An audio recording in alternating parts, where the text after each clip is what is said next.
선화목자교회 주일 2부 예배를 들으시는 모든 성도님들을 주님의 이름으로 환영합니다.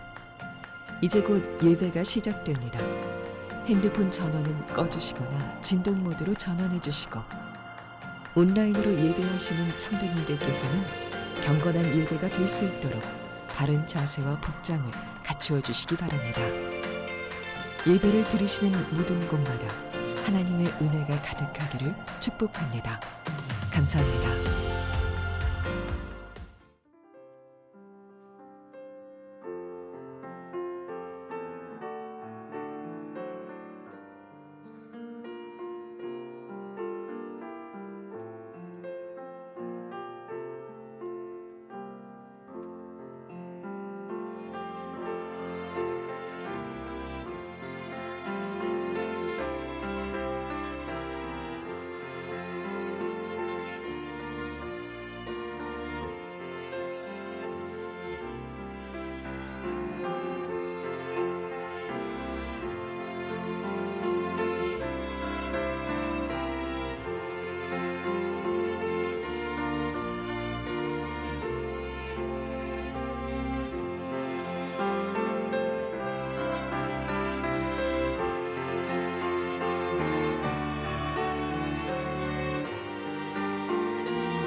우리의 왕이신 하나님, 우리가 주님을 높이며 주님의 이름을 영원토록 송축합니다. 우리가 날마다 주님을 송축하며 영원토록 주님의 이름을 송축합니다. 주님은 위대하시니 이루 말할 수 없이 찬양받으실 분이십니다. 그 위대하심은 측량할 길이 없습니다. 주님께서 하신 일을 우리가 대대로 칭송하고 주님의 위대한 행적을 세세 선포합니다. 주님의 찬란하고 영광스러운 위엄과 주님의 놀라운 기적을 우리가 가슴 깊이 새깁니다. 주님은 은혜롭고 자비로우시며 노하기를 더디하시며 인자하심이 크십니다. 다 함께 일어나셔서 찬송가 21장 다 찬양하여라 찬양 드리시겠습니다.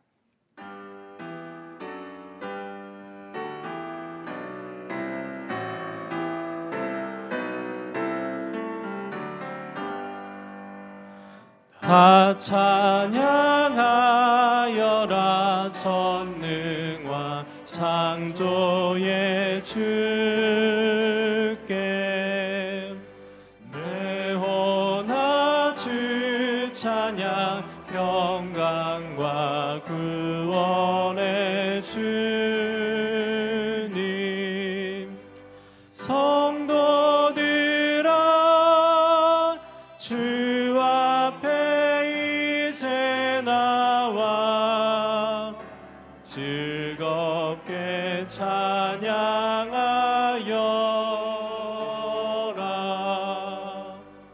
다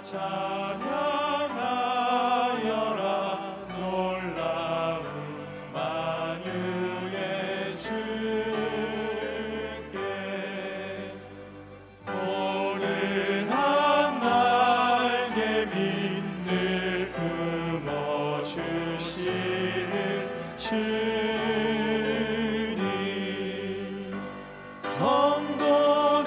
성도들아 주님의 뜻 안에서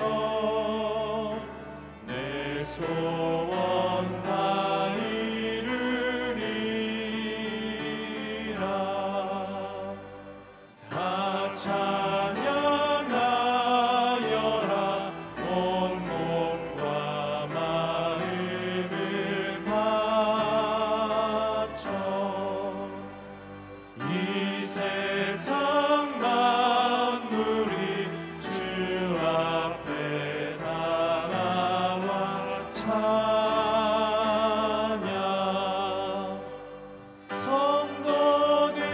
성도들아 기쁘게 소리 높여 영원히 찬양하여라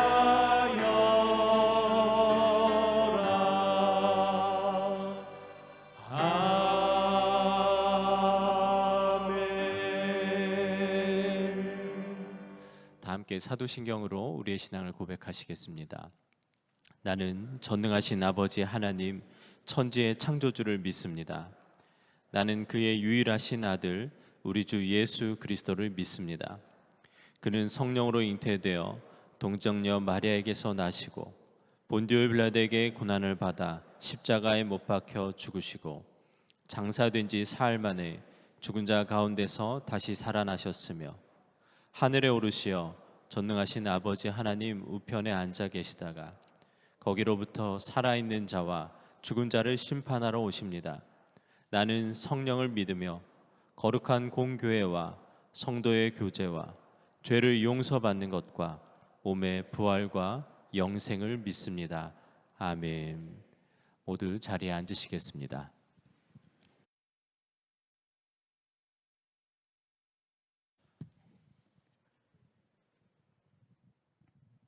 하나님 감사합니다. 감사의 달 11월 마지막 주일 2부 예배를 주님께 올려드립니다. 교회와 가정에서 영과 진리로 드려지는 예배를 기쁘게 받아주옵소서. 지난 한 주간 나의 삶을 돌아보며 주님께 감사하고 질그릇같이 연약하고 깨어지고 넘어진 것 이 시간 회개하오니 용서하시고 보혈의 능력으로 깨끗하게 하옵소서. 우리의 모든 죄가 주의 보혈로 깨끗하게 되었음을 믿고 오직 주님이 기뻐하시는 일에 순종하며 살게 하소서. 지나온 한 해를 돌아볼 때 많은 어려움이 있었습니다. 지나고 보니 그 또한 주님의 은혜였음을 고백합니다. 어려움이 있어도 우리의 형편을 아시고 항상 함께 하시는 주님으로 인해 마음의 평안도 얻었습니다. 이제는 상황과 형편이 어떠하든 날마다 감사의 고백과 찬송이 놀랍게 일어나게 하옵소서.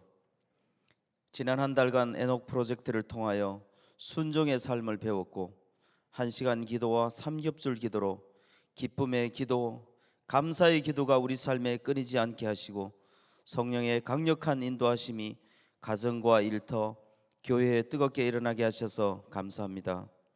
이제는 사탄의 어떠한 유혹에도 흔들리지 않게 하시고 날마다 선한 싸움을 싸워 항상 승리하게 하소서. 말씀이신 주님과 더욱 친밀함으로 살게 하셔서 어려운 이들을 섬기고 돌보는 일에 아낌없이 나눠주고 섬기는 풍성한 삶을 살게 하소서. 이 시간 말씀의 통로로 세우신 유기성 담임 목사님 위에 주의 보혈로 덮어주시고 성령이 충만하게 임하여 예수님만 드러내며 살자라는 말씀을 전하실 때 우리 모두가 하나님의 말씀을 듣고 이제는 빛의 자녀로서 당당하게 어둠을 물리치고 빛의 열매를 맺으며 살게 하소서. 담임 목사님과 김다희 목사님의 동력이 성령 안에서 아름답게 이루어져 하나님의 말씀이 교회를 통해 드러나게 하옵소서. 내일부터 2박 3일간 목사님 부부 수련회가 진행됩니다. 가고 오는 길 위에 안전을 지키시고 위로의 자리, 축복의 자리, 예수님의 임재가 충만한 자리 되게 하셔서 2022년을 맞이하게 하소서. 오늘 예배를 위하여 찬양으로, 봉사로, 곳곳에서 섬기시는 신실한 주의 종들을 축복하시고 늘 성령의 능력으로 충만한 은혜를 누리며 살게 하소서. 날마다 주의 손에 이끌려 주와 함께 생명길로 가기를 결단하며 사랑이 많으신 예수 그리스도의 이름으로 기도합니다. 아멘.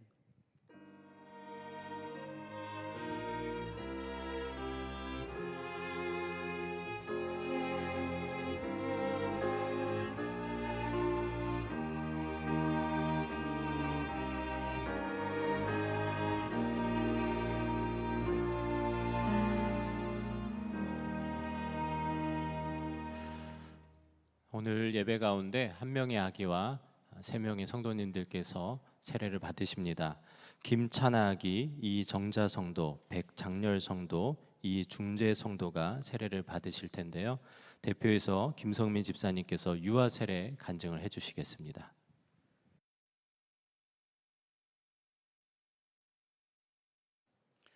저는 모태신앙입니다. 아내는 결혼 3년 차에 남편과 사별하였고 저와 재혼하였습니다. 결혼 후 아내가 섬기던 교회를 함께 섬겼고 그토록 원하던 딸 조아도 선물로 주셨습니다. 출산을 한 달 앞둔 어느 날 아내는 태동이 안 느껴진다며 병원에 갔고 원인 불명의 심정지로 죽은 아기를 유도분만하게 되었습니다. 태어나서 처음 겪어보는 크기의 슬픔과 충격이었습니다. 그렇게 딸을 잃은 저는 마음을 다스리기 어려웠습니다.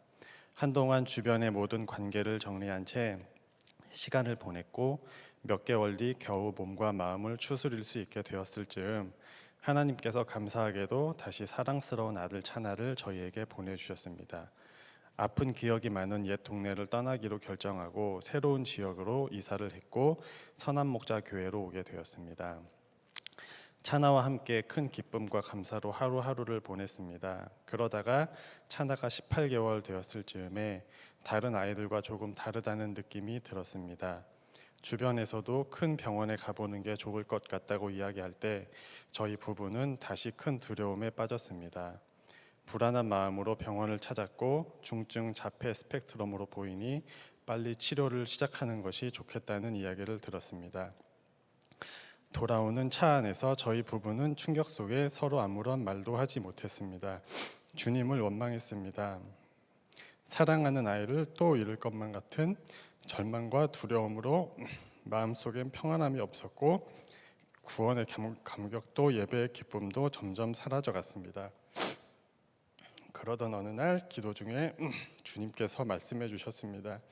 이제 그만 의심은 걷어버리고 주님의 선하심과 인도하심을 믿으라고 말씀해 주셨습니다. 당장의 두려움을 떨쳐냈다거나 극적인 변화는 없었지만 그때부터 서서히 주님께서 제 안에 그리고 저희 가정에 스며들기 시작했습니다.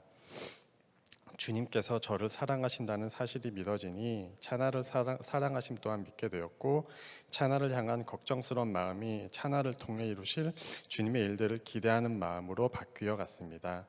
목사님과 많은 성도님들의 기도로 차나와 저희 가정은 회복되어가는 과정 속에 있습니다. 차나는 최근 검사에서는 중증에서 경증으로 내려왔으며 특정 영역은 아직 부족하지만 또 어떤 영역은 오히려 높아서 병원에서도 아직은 경계성에 있으니 확진을 내리기 어려우니 계속된 치료와 함께 꾸준히 지켜보자고 했습니다. 이 모든 일들을 겪어내며 하나님께서 저희 가정에 함께하고 계시다는 확신이 생겼습니다. 차나를 이름처럼 주님을 찬양하고 주님의 기쁨이 되는 아이로 양육하겠습니다. 차나를 사랑하시고 세례 받을 수 있도록 인도하신 하나님께 이 모든 영광을 드립니다.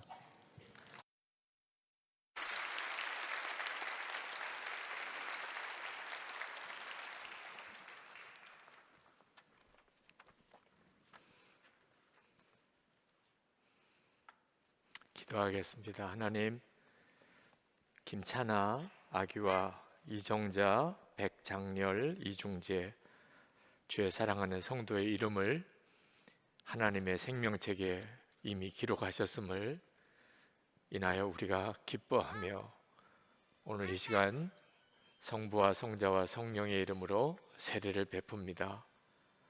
약속하신 대로 성령 세례도 함께 주소서. 이 땅에서부터 하나님의 사랑하는 자녀로 그리고 온 가정이 구원받은 복을 누리고 주님을 증거하며 살게 하소서. 주 예수 그리스도 이름으로 간절히 기도합나이다. 아멘.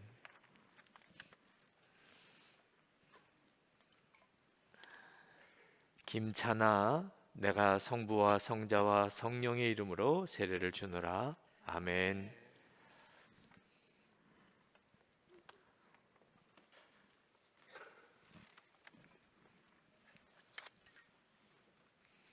이정자, 내가 성부와 성자와 성령의 이름으로 세례를 주노라. 아멘.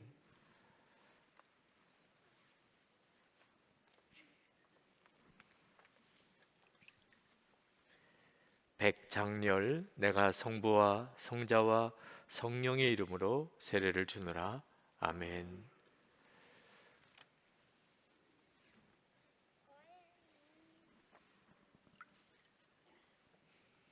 이중재, 내가 성부와 성자와 성령의 이름으로 세례를 주노라. 아멘. 우리 세례 받으신 분들 교우들 앞으로 나와 서실까요? 여러분 정말 뜨겁게 박수로 축복해 주시기 바랍니다. 축복합니다. 내려서셔도 되겠습니다. 세례 받으신 분들과 함께 세가족 가정을 마치신 분들을 소개합니다. 이동주 성도, 배안나 성도, 이은혜 성도, 김형진 성도, 조수연 성도, 서호성 성도, 최민선 집사, 박재현 성도, 성현주 성도이십니다. 세가족이 되신 성도님들께 축복의 박수를 보내주시기 바랍니다.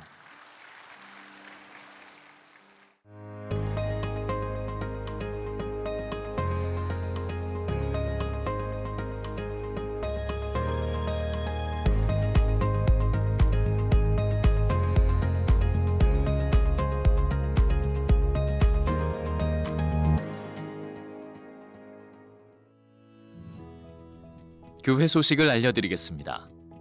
수요일은 24시간 교회를 위해 중보하는 한몸 기도회 날입니다. 각자 있는 자리에서 또는 성전 기도로 참여해 주시기 바랍니다. 아둘람 기도회가 이번 주 금요일부터 시작됩니다. 생수의 강이 흐르는 은혜를 경험하시기 바랍니다. 형제교회 파송 선교사 오리엔테이션이 오늘 오후 5시에 있습니다. 갈렛교회 총회가 목요일 오전 10시 30분 본당에서 있습니다. 교회를 신실하게 섬겼던 예수 동행 일기 김희완 전도사가 사임합니다.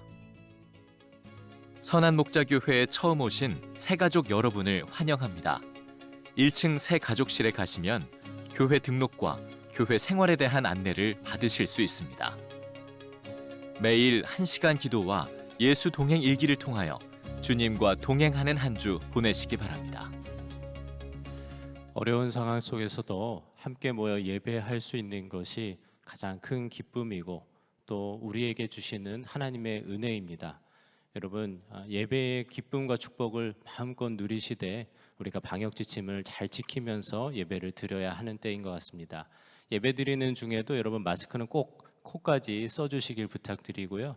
여러분 예배 좌석표를 다 들어오실 때 받으셨을 텐데 나가실 때 좌석표 기입하셔서 꼭 제출해 주시길 부탁드리겠습니다. 그리고 바로 예배 후에는 바로 귀가해 주시고 손인사 대신 눈인사로 대신해 주시면 감사드리겠습니다. 이 시간 다 함께 하나님을 경외하는 마음으로 자리에서 일어서시겠습니다. 오늘 우리에게 주시는 하나님의 말씀은 요한복음 1장 19절에서 42절까지 말씀입니다. 봉독은 19절에서 34절까지만 하겠습니다. 유대 사람들이 예루살렘에서 제사장들과 레위 지파 사람들을 요한에게 보내어서 당신은 누구요? 하고 물어보게 하였다. 그때의 요한의 증언은 이러하였다. 그는 거절하지 않고 고백하였다. 나는 그리스도가 아니요 하고 그는 고백하였다. 그들이 다시 요한에게 물었다. 그러면 당신은 누구란 말이요? 엘리야요? 요한은 아니요 하고 대답하였다. 당신은 그 예언자요? 하고 그들이 물으니 요한은 아니요 하고 대답하였다. 그래서 그들이 말하였다. 그러면 당신은 누구란 말이요? 우리를 보낸 사람들에게 대답할 말을 좀 해주시오. 당신은 자신을 무엇이라고 말하시오? 요한이 대답하였다. 예언자 이사야가 말한 대로 나는 광야에서 외치는 이의 소리요. 너희는 주님의 길을 곧게 하여라 하고 말이오. 그들은 바리새파 사람들이 보낸 사람들이었다. 그들이 또 요한에게 물었다. 당신이 그리스도도 아니고 엘리야도 아니고 그 예언자도 아니면 어찌하여 세례를 주시오? 요한이 대답하였다. 나는 물로 세례를 주오. 그런데 여러분 가운데 여러분이 알지 못하는 이가 한 분 서 계시오. 그는 내 뒤에 오시는 분이지만 나는 그분의 신발끈을 풀 만한 자격도 없소. 이것은 요한이 세례를 주던 요단강 건너편 베다니에서 일어난 일이다. 다음 날 요한은 예수께서 자기에게 오시는 것을 보고 말하였다. 보시오, 세상 죄를 지고 가는 하나님의 어린 양입니다. 내가 전에 말하기를 내 뒤에 한 분이 오실 터인데 그분은 나보다 먼저 계시기에 나보다 앞서신 분입니다. 한 적이 있습니다. 그것은 이분을 두고 한 말입니다. 나도 이분을 알지 못하였습니다. 내가 와서 물로 세례를 주는 것은 이분을 이스라엘에게 알리려고 하는 것입니다. 요한이 또 증언하여 말하였다. 나는 성령이 비둘기같이 하늘에서 내려와서 이분 위에 머무는 것을 보았습니다. 나도 이분을 몰랐습니다. 그러나 나를 보내어 물로 세례를 주게 하신 분이 나에게 말씀하시기를 성령이 어떤 사람 위에 내려와서 머무는 것을 보거든 그가 바로 성령으로 세례를 주시는 분임을 알아라 하셨습니다. 그런데 나는 그것을 보았습니다. 그래서 나는 이분이 하나님의 아들이라고 증언하였습니다. 아멘. 하나님의 말씀입니다. 다 함께 자리에 앉으시겠습니다.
할렐루야, 감사합니다. 모든 성가대원들이 다 서신 건 아니지만 그래도 모든 찬양대원이 다 서신 것 같은 은혜를 받았습니다. 하나님께서 이제는 자유롭게 예배할 수 있는 때를 우리에게 반드시 주실 거라고 생각이 듭니다. 오늘 예배하는 여러분 모두가 다, 또 영상으로 예배를 드리시는 분들도 정말 짧지만 우리의 생애가 복되고 정말 잘 살았다, 그런 고백을 할 수 있는 삶을 살게 되기를 진심으로 축복합니다. 모든 사람이 다 원하시는 거죠. 다 잘 살고 싶고 또 성공하고 싶고 또 복되게 살고 싶잖아요. 그러나 참 아쉬운 것은 대부분의 사람들이 자신의 삶을 실패라고 생각하고 또 좌절하고 또 너무 슬프고 그리고 후회만 남는 생애를 사시는 것 같습니다. 이유는 노력을 안 해서도 아니고 뭐 배경이 좋지 않아서 그런 것도 아니고 또는 능력이 없어서 그런 것도 아닙니다. 많은 분들이 그런 까닭인 줄로 생각하지만 우리의 인생이 후회가 많은 것은 어떤 삶이 진짜 복 있고 잘 사는 것인지를 정확하게 알지 못하기 때문에 그렇습니다. 그래서 헛된 것에 우리의 삶 전체를, 소중한 시간을 다 허비하는 거죠. 오늘 이 자리에 계신 여러분 모두에게 하나님은 여러분의 생애가 참 복되고 정말 잘 살았다, 후회 없는 삶을 살게 하시는 놀라운 은혜를 주시고 계십니다. 연세가 많으신 분들도 여러분의 이제 남은 생애가 얼마나 남았을지 모르겠지만 하나님은 반드시 여러분의 삶도 인생의 역전이 일어나는 정말 복 있는 사람이었어, 정말 잘 사셨어, 그렇게 많은 분들이 인정해 주는 삶을 살게 하십니다. 한 사람도 예외 없습니다. 오늘 세례 요한을 통해서 어떤 삶이 진짜 복이 있는 삶인지 우리가 꼭 깨닫게 되기를 원합니다. 세례 요한은 400년 동안이나 말라기 선지자 이후에 하나님의 예언이 그쳤던 영적인 암흑기를 깨고 하나님의 말씀을 대언하는 정말 놀라운 사람으로 등장합니다. 많은 이스라엘 백성들이 세례 요한을 통하여 하나님의 말씀을 듣고 그리고 세례 요한에게로 몰려들었어요. 세례 요한이 뭐 옷을 잘 입어서도 아니고 세례 요한이 권력이 있어서도 아니고 세례 요한은 광야에서 약대 털옷을 입고 그리고 메뚜기와 석청을 먹고 그렇게 살았던 사람입니다. 그런데 세례 요한에게로 사람들이 찾아 나와서 하나님의 말씀을 듣고 그리고 회개의 세례를 받았습니다. 당연히 그때 사람들의 마음에 세례 요한이 메시아가 아닐까, 하나님이 약속하신 그 메시아가 아닐까, 그런 생각을 했었죠. 그래서 바리새파 사람들이 제사장과 그리고 유대교 지도자들을 세례 요한에게 보냅니다. 당신이 그리스도시냐? 세례 요한이 단호하게 아니라고 대답합니다. 그러면 당신이 엘리야냐? 아니면 오겠다고 한 그 예언자냐? 세례 요한이 아니라고 말합니다. 그러면 당신이 도대체 왜 세례를 주느냐? 그때 세례 요한이 자기 자신에 대해서 소개하기를 나는 광야에 외치는 소리다, 주의 오시는 길을 예비하라, 곧게 하라 라고 외치는 나는 그냥 소리다, 그렇게 대답을 합니다.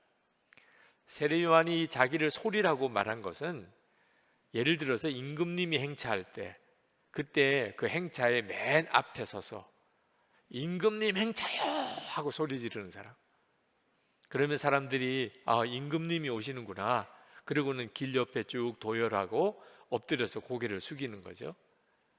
그런 역할을 하는 사람이라는 거예요. 예수님이 세례 요한에게로 다가오셨을 때 세례 요한이 그 예수님을 알아보고 소개합니다. 29절에 보라, 세상 죄를 지고 가는 하나님의 어린 양이로다. 세상 죄를 지고 가는 하나님의 어린 양이라는 표현은 메시아라는 뜻인데, 이 하나님의 어린 양의 이미지는 이스라엘 백성이 출애굽할 때 그때 죽음의 천사가 집집마다 들어가서 모든 장자를 다 죽일 때, 그때 어린 양을 잡아서 그 피를 집 문설주와 임방에 바른 그 집만큼은 천사가 건너간 6월절 절기가 시작된 사건이죠. 그때 그 어린 양을 상징하는 것입니다. 메시아인 거죠. 바로 이렇게 예수님이 메시아라고, 이분이 바로 그리스도라고 외치는 소리였다. 자기가 그런 의미였다는 거예요. 여러분, 이 세례 요한을 보면서 하나님은 우리에게 어떤 인생을 사는 것이 가장 복된 이고 잘 사는 것인지에 대해서 우리에게 깨우쳐 주십니다. 그것은 예수님을 드러내는 자로 살라는 거죠. 여러분, 예수님의 공생애는 세례 요한이 이분이 메시아입니다, 그리스도입니다, 하나님의 어린 양이십니다 라고 외치는 것을 계기로 시작이 됩니다. 예수님의 생애의 문을 여는 역할을 한 거죠. 근데 지금 이 시간에도 똑같이 예수 그리스도의 구원의 역사, 주님의 은혜의 역사에는 누군가가 세례 요한처럼 예수님의 역사의 문을 여는 역할을 해 주어야 한다는 거죠. 내가 그 역할을 감당하면 좋겠다, 이런 마음의 소원이 있는 사람이 가장 그 인생을 복되게, 그리고 하나님 앞에 정말 잘 살았다는 평을 받는 삶을 살게 되는 거예요. 세례 요한은 예수님보다도 먼저 태어났고 사역도 먼저 했고 또 사람들로 인기도 많이 끌었습니다. 그러나 세례 요한은 자기 자신을 드러내고자 하는 마음이 조금도 없었어요. 오직 주 예수님만 드러내기를 원했습니다. 그런데 안타깝게도 지금 교회나 성도들 중에 예수님보다도 자기 자신을 드러내고 싶은 욕망을 여전히 버리지 못한 사람들이 많습니다. 여러분, 마요네즈 또는 토마토 케첩 상표 중에 하인츠라는 미국 상표를 아실 거예요. 세계적인 유명한 상표죠. 그 회사를 설립한 헨리 존 하인츠가 1919년에 세상을 떠나면서 후손들에게 유언을 하기를, 어머니를 기리는, 이 하인츠의 어머니를 기리는 예배당을 하나 건축해서 봉헌하라, 그런 유언을 합니다. 그래서 그 후손들이 그 하인츠와 그 어머니를 기리는 예배당을 피츠버그 대학 안에 세웁니다. 5년에 걸쳐서 대단한 건축비를 들여서 정말 멋있는 예배당을 짓습니다. 하인츠 기념 예배당이라고 이름을 붙이죠. 근데 예배당은 정말 멋있고 목사님도 계시고 매주일 예배는 드리지만 그 예배당 안에 예수 그리스도의 흔적은 어디도 찾아보기가 어렵습니다. 온통 하인츠 집안의 이야기와 그 하인츠와 그 어머니 그 흔적만 있어요. 피츠버그 대학의 상징적인 건물의 하나고 예배당은 너무나 아름답지만 만약에 하인츠가 진짜 천국에 갔다 하더라도 그는 기쁠까요? 저는 너무너무 두려울 것이라고 생각합니다. 교인들 중에 또는 교회 중에 예수 그리스도보다 자기 자신을 더 드러내고 싶은 욕망을 가지고 있는 경우를 많이 봅니다. 이 문제가 해결이 안 되는 분들을 봐요. 그건 정말 두렵기도 하고 부끄러운 일이에요. 나중에 주님 앞에 설 때 정말 말할 수 없이 부끄럽고 두려운 일입니다. 이유는 하나예요. 예수님을 진짜 만나지 못한 거예요. 예수님에 대해서 듣기만 했지, 머리로 알기만 했을 뿐이지 예수님을 진짜 만나지 못했기 때문에 예수님 앞에서 자꾸 자기를 드러내고 나 하고 우리 교회를 이야기하는 거예요. 예수님을 만난 사람은 완전히 마음이 바뀌어져 버립니다. 세례 요한은 예수님 앞에 자기 자신을 한없이 낮추었어요. 27절에 보면 그는 내 뒤에 오시는 분이지만 나는 그분의 신발끈을 풀 만한 자격도 없어. 자기 자신을 한없이 낮추었어요. 존재 자체가 자기는 의미가 없다고 생각했어요. 그냥 소리일 뿐이에요. 이유는 세례 요한이 예수님을 실제로 만났기 때문입니다. 예수님이 메시아인 것을 알아보았기 때문이에요. 세례 요한이 이분이 예수님인 것을, 메시아인 것을 내가 알게 된 간증을 짧게 합니다. 32절부터 말합니다. 요한이 또 증언하여 말하였다. 나는 성령이 비둘기같이 하늘에서 내려와서 이분 위에 머무는 것을 보았습니다. 나도 이분을 몰랐습니다. 그러나 나를 보내어 물로 세례를 주게 하신 분이 나에게 말씀하기를 성령이 어떤 사람 위에 내려와서 머무는 것을 보거든 그가 바로 성령으로 세례를 주시는 분임을 알아라 하셨습니다. 그런데 나는 그것을 보았습니다. 그래서 나는 이분이 하나님의 아들이라고 증언하였습니다. 여러분, 인생의 진짜 의미, 정말 진정한 목표가 뭘까? 그게 예수님만 드러내는 삶이다. 이런 말을 들었을 때 짜증나는 분이 있으셨을 거예요. 또는 적어도 마음에 선뜻 동의가 안 되고 그렇다, 아멘이 안 되시는 분들도 있으셨을 거예요. 예수님만 드러내는 게 가장 성공적인 인생을 사는 것이라고 아직도 받아들여지지 않는 분들이 있을 거예요. 이유는 하나예요. 예수님을 진짜 만나지 못한 거예요. 예수님을 정말 만난 사람은 그러면 당연히 아멘이에요. 예수님만 드러내는 삶을 사는 게 그게 가장 기쁘고 행복해요. 예수님 그분이 얼마나 놀라운 분인가를 알았기 때문이에요. 세례 요한이 예수님이 메시아인 것을 그가 알아보고 나니까 자기는 어떻게 되어도 아무 상관이 없어요. 그 예수님만 오직 드러나는 것만 세례 요한의 기쁨이었어요. 예수님께서 그리스도라는 사실을 세례 요한이 증거하니까 세례 요한의 제자들까지 예수님에게로 다 옮겨갔습니다. 그 중에 한 사람이 안드레라는 제자예요. 근데 이 안드레가 자기만 간 게 아니고 자기의 사촌인 베드로까지 예수님에게로 인도해 갑니다. 자, 사람의 심정으로 따지면 이런 일이 벌어지면 누구도 마음이 언짢고 불편하고 시기심이 생기게 되잖아요. 내 제자인데 예수님에게로 옮겨가는 일이 생길 때 기분 좋을 사람이 누가 있어요? 근데 세례 요한은 달랐어요. 그런 일이 벌어질 때 세례 요한은 마음으로 너무 기뻤다고 했습니다. 우리가 앞으로 읽겠지만 요한복음 3장에 보면 그때 세례 요한이 이렇게 말합니다. 요한복음 3장 29절에 신부를 취하는 자는 신랑이나 서서 신랑의 음성을 듣는 친구가 크게 기뻐하나니 나는 이러한 기쁨이 충만하였노라. 여러분, 이해가 잘 안 되실 일이죠. 자기 사람이 다 다른 사람에게로 옮겨가는 일인데도 그렇게 기쁠 수 있을까? 예수님을 만나고 사람들이 예수님에게로 모여들고 예수님만 주목하는 일들을 보면 사람은 그렇게 된다는 거예요.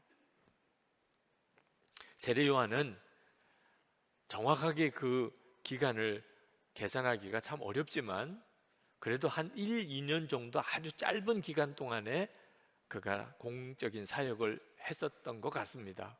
그리고는 헤롯의 악한 일을 직언을 한 것 때문에, 쓴소리한 것 때문에 목배임을 당해서 죽습니다. 그게 세례 요한의 생애예요. 누가 세례 요한처럼 살고 싶겠어요? 세례 요한의 삶을 부러워할 만한 사람 누가 있겠어요? 그런데 여러분, 예수님께서 말씀하셨어요. 여인이 낳은 자 중에 세례 요한보다 큰 사람이 없다. 마태복음 11장 11절에 내가 진실로 너에게 말하노니 여자가 낳은 자 중에 세례 요한보다 더 큰 이가 일어남이 없도다. 여러분, 여기서 이제는 알아야 합니다. 세상에서 부자가 되고 성공하고 유명해지는 것이 그게 진짜 우리 인생의 목표가 될 수 없다는 거예요. 그런 뜻으로 생각하면 세례 요한은 가장 비참한 사람이죠. 세례 요한이 여인이 낳은 여자 중에 사람 중에 가장 큰 자일 수가 없는 거잖아요. 이 땅이 전부가 아니고 하나님의 나라가 있습니다. 우리가 사는 생애가 100년도 못 되는 이 육신으로 사는 생애가 끝이 아니라는 거예요. 이 사실을 정확히 알아야 인생은 어떻게 사는 인생이 정말 잘 사는 것이고 성공한 것인지를 정확히 알게 됩니다. 예수님을 인격적으로 만나고 난 다음에야 비로소 가장 중요한 것을 위해서 그 인생을 살게 되는 거예요. 저는 목사이기 때문에 주의 종이라는 그런 별칭을 받았습니다. 주의 종, 목사는 주의 종이라는 거죠. 근데 저는 주의 종 아니었어요. 세상에 어떤 종이 자기 마음대로 사는 종이 있었겠습니까? 저는 그렇게 살았어요. 이왕 목사가 되는 거, 목사로라도 성공해야 되겠다. 그게 솔직한 제 마음이었어요. 그런데 제가 예수님을 인격적으로 만나는 사건이 있었습니다. 회심의 날이었어요. 그날 인격적으로 주님을 만나고 제 속이 완전히 뒤집어졌어요. 제 소원이 바뀌어 버렸어요. 나중에 하나님 앞에 섰을 때 한 말씀만 들을 수 있으면 아무것도 소원이 없었어요. 그때 그 소원은 하나님께서 저를 보시고 수고했다 내 종아, 이렇게 말씀해 주신 거예요. 그거 하나면 어떤 것도 저는 감당할 수 있을 것 같고 어떤 것도 다 포기할 수 있을 것 같았어요. 그게 가장 저에게는 마음의 간절한 소원이고 갈망이었어요. 그건 정말 특별한 것이었어요. 왜냐하면 그 전까지 제 마음이 전혀 그렇지 않았기 때문입니다. 퓨 리서치 센터라는 곳에서 올해 봄에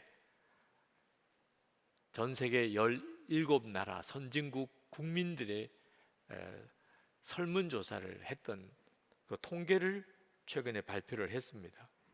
그 질문이 당신의 삶을 의미 있게 만드는 것이 무엇입니까? 그 질문이에요.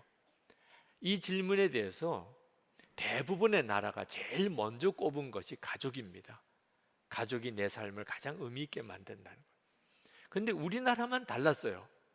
우리나라는 내 삶을 가장 의미 있게 만드는 것이 무엇이라고 대답했겠습니까? 우리나라 국민들. 돈이에요, 돈. 우리나라 참 대단한 나라예요. 돈이라는 거예요, 돈.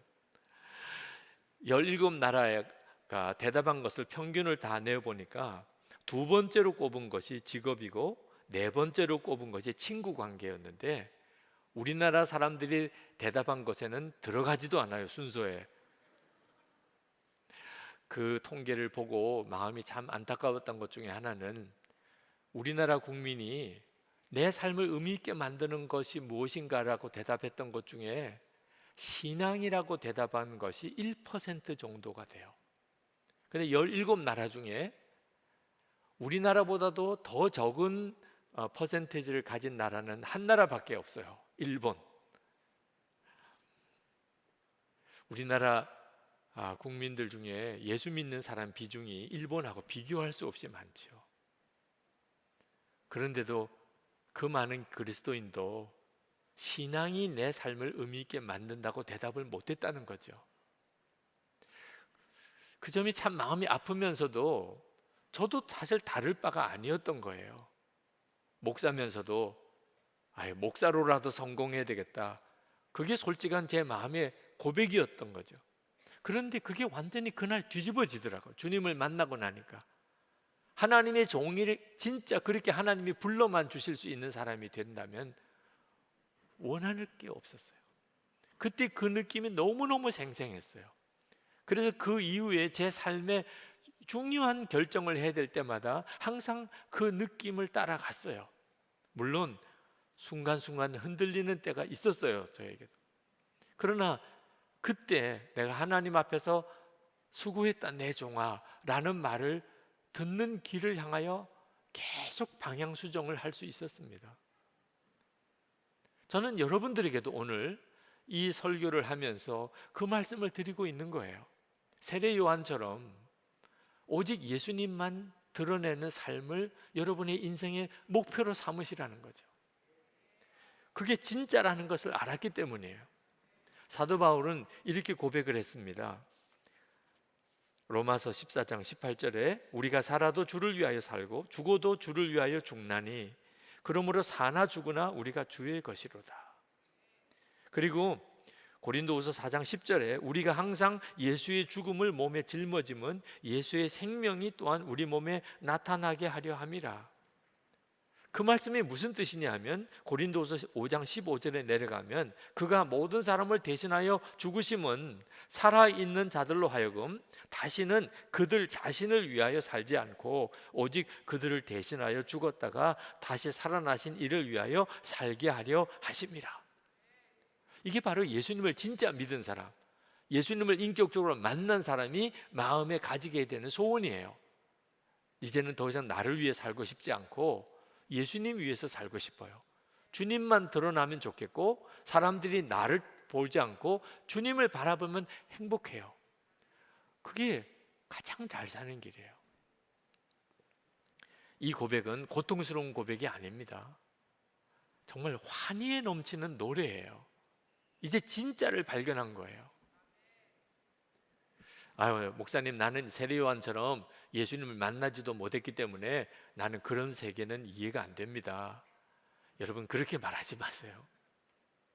여러분, 세례요한은 성령께서 예수님에게 머리에 임하시는 것을, 비둘기가 임하는 것처럼 임하는 걸 보고 아, 이분이 메시아구나 하는 걸 알았어요. 근데 우리는 어떻습니까? 우리는 성령이 우리 안에 임하시고 예수 그리스도께서 우리 안에 거하시는 것을 믿게 한 사람이에요. 아니, 예수님을 바라보고 성령이 그 머리에 임하시는 것을 본 세례요한이 큽니까? 예수님을 마음에 모시고 성령께서 주님이 내 안에 계신 것을 증거하게 되는 우리가 큽니까? 어느 쪽이 더 큽니까? 우리가 훨씬 크죠. 그래서 예수님께서 마태복음 11장 11절에서 여인이 낳은 자 중에 세례 요한보다 큰 자가 없다고 말씀하시고는 그 다음에 이렇게 말씀하셨어요. 그러나 천국에서는 극히 작은 자라도 그보다 크니라. 우리를 향하여 말씀하고 계신 거예요. 우리가 세례 요한보다 더 크대요. 어째서 그게 가능하죠? 우리 안에 성령이 임하시고 그리고 예수 그리스도가 우리 안에 거하시는 것을 알게 하신 거예요. 그래서 우리가 예수를 믿는 거고 오늘 이렇게 예배도 드리는 거예요. 우리는 세례요한보다 훨씬 더 큰 사람이에요. 성령이 우리 안에 거하시기 때문에. 그렇다면 당연히 우리도 예수님만 드러내는 삶을 살아야 마땅하고 그렇게 살 수 있는 사람입니다. 그렇게 살 때 우리의 삶 전체가 뒤바뀌기 시작해요. 어느 목사님께서 예수님의 사람 세미나에 오셔서 예수님과 함께 죽고 예수님으로 사는 놀라운 복음의 비밀을 새롭게 눈뜨셨어요.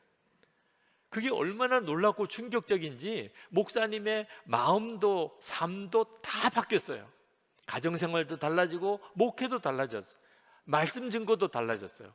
얼마나 행복한지, 내가 이렇게 행복해도 되나, 그게 걱정이 될 정도로 그렇게 행복하고 기쁨이 넘치는 삶을 사셨어요. 그런데 큰 시험이 닥쳤습니다. 그 지방을 치리하는 감리사님께서 그 목사님이 교회에 대하여 뭘 잘못 치리를 하시는 바람에 큰 분란이 생기게 됐습니다. 그 목사님이 얼마나 억울하고 얼마나 괴로운지 그동안에 되어진 일을 다 문서로 작성을 했습니다. 그 문서 속에는 감리사님이 명백하게 잘못 처리했다는 증거가 나와 있어요. 그리고 이것을 이제 공포하기로 했습니다. 그리고 하나님께 기도했어요. 하나님, 이 일을 통하여 명명백백하게 시시비비가 가려지게 해달라고 기도했습니다. 근데 그때 하나님께서 너무나 마음에 선명하게 주시는 말씀이 있었어요. 위의 권세에 순종하라. 목사님이 엄청 충격을 받았어요. 로마서 13장 1절에 각 사람은 위에 있는 권세들에게 굴복하라. 권세는 하나님께로 나지 않음이 없나니 모든 권세는 다 하나님의 정하신 바라. 그 말은 감리사님에게 굴복하라 이런 뜻이잖아요. 얼마나 억울한지, 얼마나 원통한지. 나는 하나도 잘못한 거 없고 그분이 잘못한 건데 그걸 다 감수해야 된다는. 근데 그 정도가 아니고 모든 지방의 목사님들 앞에서 내가 잘못했다고 그렇게 말하라는 거예요.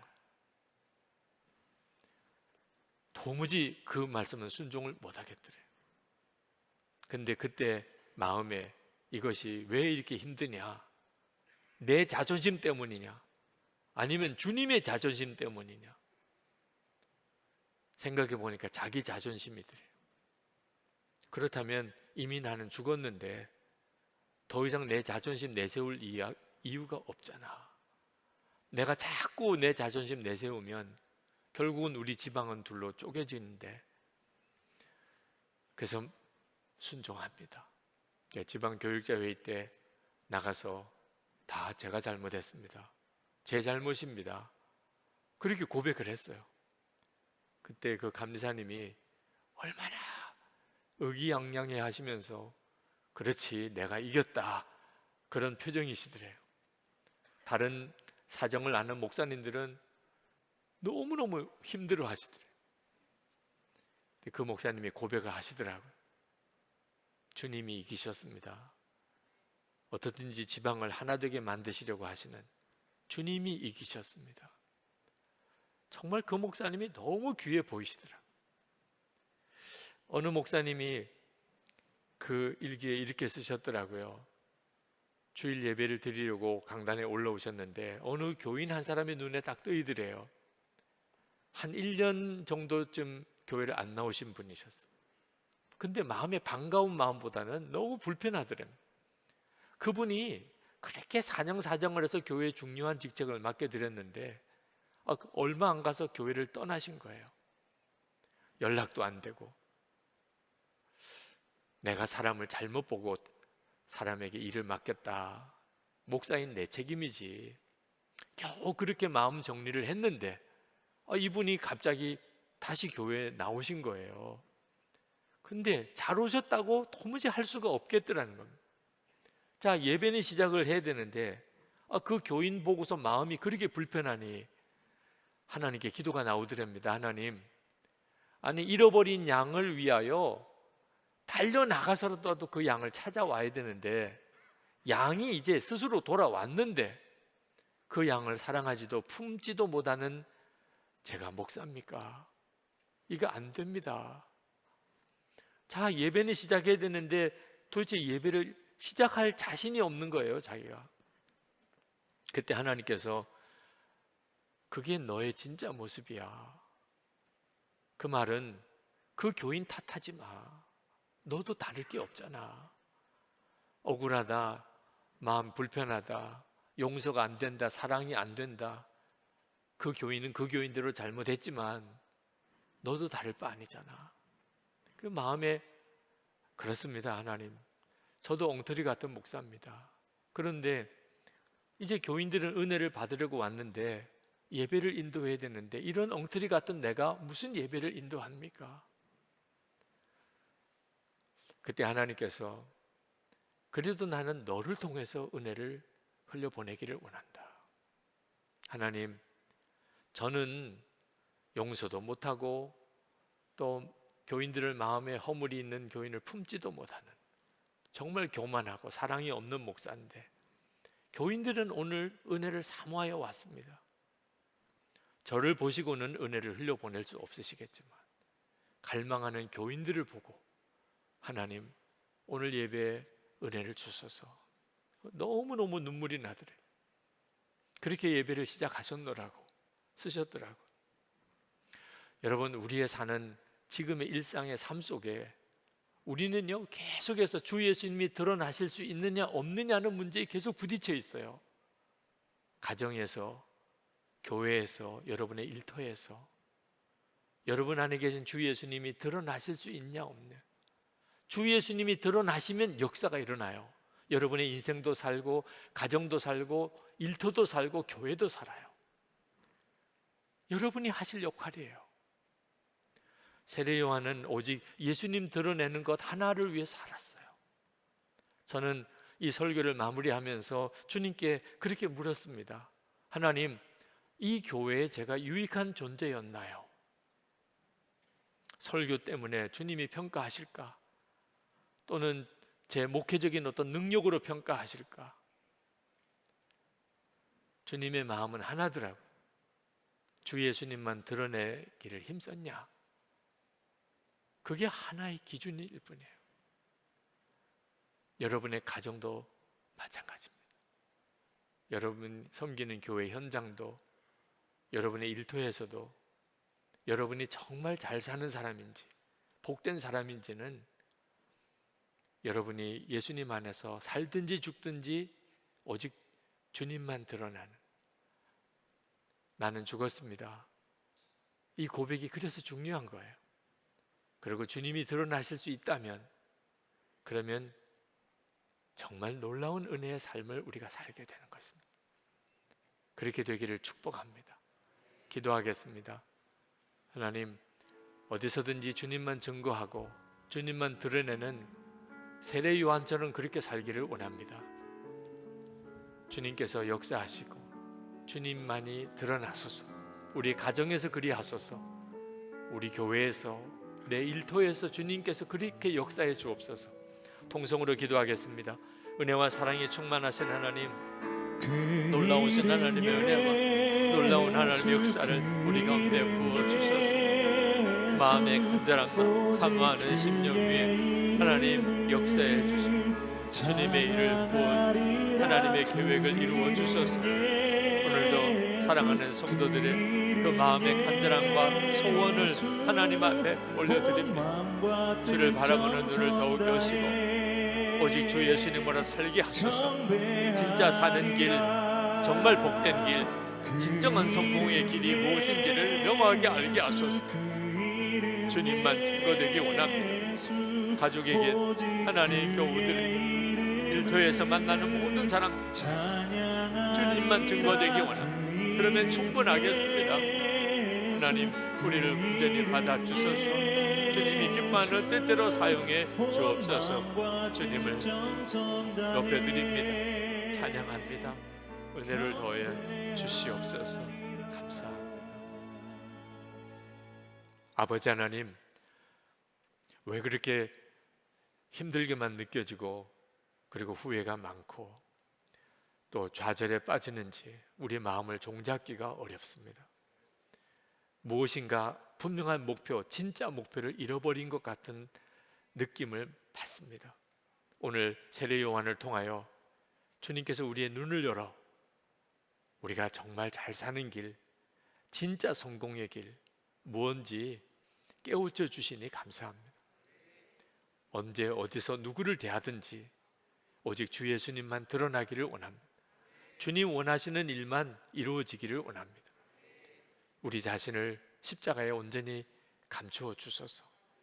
나는 죽었습니다, 진정으로 고백하며 살 때 주 예수님 가족들에게 드러나시고 또 교우들에게 드러나시고 그리고 일터에서 주님이 드러나시기를 원합니다.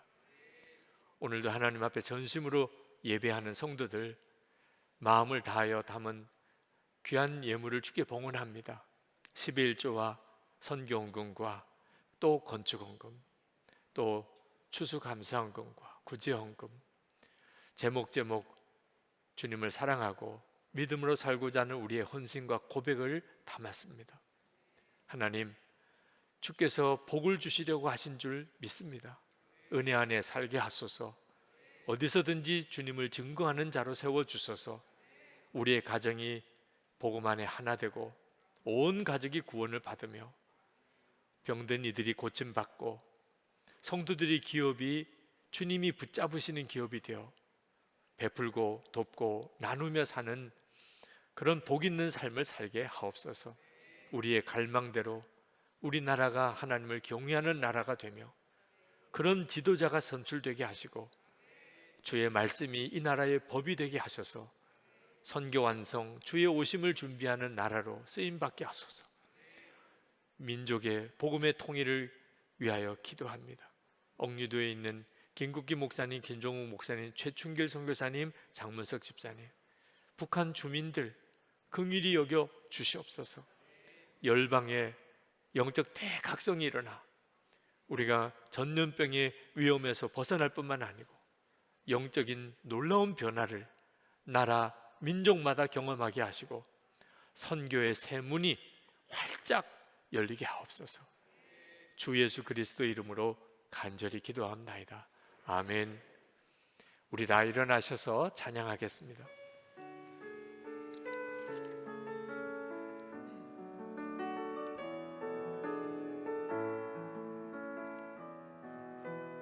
우리를 구원하신 그 이름 예수, 다른 이름을 우리에게 주신 적 없네. 우리를 구원하신 그 이름 예수, 주로 인하여 우리는 구원받았네. 그 이름 예수, 그 이름 예수, 오직 주의 이름을 찬양하리라. 그 이름 예수, 그 이름 예수, 온 마음과 뜻 정성 다해 경배하리라. 그 이름 예수, 그 이름 예수, 오직 주의 이름을 찬양하리라. 그 이름 예수, 그 이름 예수, 온 마음과 뜻 정성 다해 경배하리라.